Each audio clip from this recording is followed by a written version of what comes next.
పిత పుత్ర పవిత్రాత్మ నామమున ఆమేన్. ప్రియ స్నేహితులారా, ఈరోజు దివ్య జ్ఞానీవాణి ద్వారా విడుచున్న శుభవచనములు శ్రమల కాలం. తపస్కాలము అనగా శ్రమల కాలం. క్రీస్తు శ్రమలను అనుభవించి తన మహిమలో ప్రవేశించుట. అదే విధముగా అదే శ్రమల ద్వారా మనము కూడా క్రీస్తు మహిమలో పాలు పంచుకుందాము. శ్రమలను అనుభవించకుండా గొప్ప పనులు సాధించిన వారు ఎవరు లేరు. పునీత క్యాథరిన్ సియోన్ గారు పలికి ఉన్నారు. కల్వరి శ్రమలు జీవన మహిమకు పునాది. రాతి గుండె మానవతను చెలింపచేయడానికి దేవుడు బాధ అనే ఆయుధంగా ఎన్నుకున్నాడు.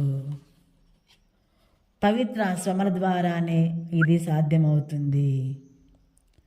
జీవిత ప్రవాహం రాళ్ళను తాకినప్పుడే మంచులాంటి తెల్లదనం సంతరించుకుంటుంది. లూకా రాసిన శుభవార్త 24వ అధ్యాయము 25వ వచనం నుంచి 27వ వచనం వరకు. ఓ అవివేకులారా, ప్రవక్తల ప్రవచనములన్నింటినీ నమ్మదగిన మందమతులారా, క్రీస్తు శ్రమలను అనుభవించి తన మహిమలో పాలు పంచుకునే అనే కార్యము కాదా? శ్రమలు అనగా మన బాధలు, అవమానాలు, నిందలు, కష్టాలు.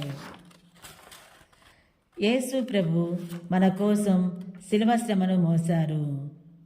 మనం మన కోసం, మన శ్రమల కోసం ఆ శిలువ మీద ప్రయాణం సాగిద్దాము.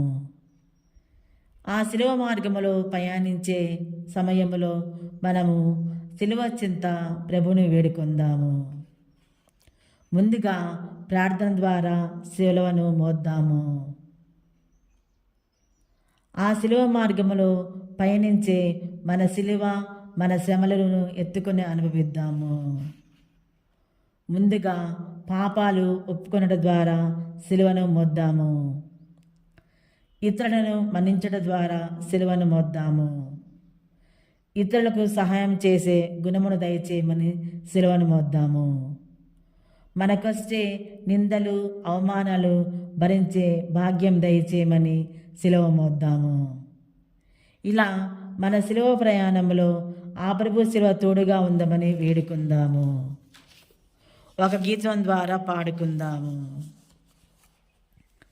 అదిగదిగో అల్లదిగో కల్వరి మెట్లకు దారదిగో, ఆ ప్రభువును వేసిన సిలువదిగో. అదిగదిగో లేఖనములో నెరవేరుటకై, ఈ లోకపు పాపము పోవుటకై. లేఖనములు నెరవేరుటకై, ఈ లోకపు పాపము పోవుటకై. పావన యేసుని రక్తము కొరకై, పావన యేసుని రక్తము కొరకై 30 రూకుల మూటదిగో, 30 రూకుల మూటదిగో.